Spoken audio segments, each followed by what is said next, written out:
No marco das súas xuntanzas periódicas con representantes do sector viticultor, a conselleira do Mar desprazouse a Taboiro para escoitar de primeira man as demandas da Asociación de Bateiros Asmecruz, entre elas o peche parcial do porto para dotalo de maior seguridade. Temos bastante xente que van pescar e, bueno, queríamos deixar unha parte para a parte profesional, para aparcar os coches, e deixando todo o resto para, bueno, para o resto de xente que sí, que lle gusta vir pescar eso, pero, bueno, o que a nosa parte, pois, cerrala.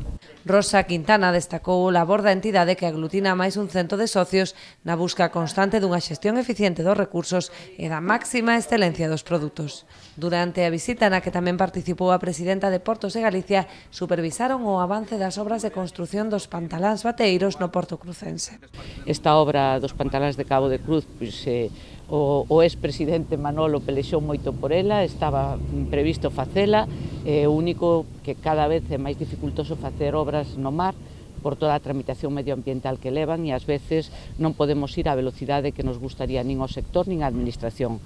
Hoxe en día xa prácticamente é unha realidade e, como viñamos de comentar, pois o sector está contento porque, aínda que dicen que foron dos últimos, ahora levan a mellor tecnoloxía e entón pois están satisfeitos ca obra que se está realizando.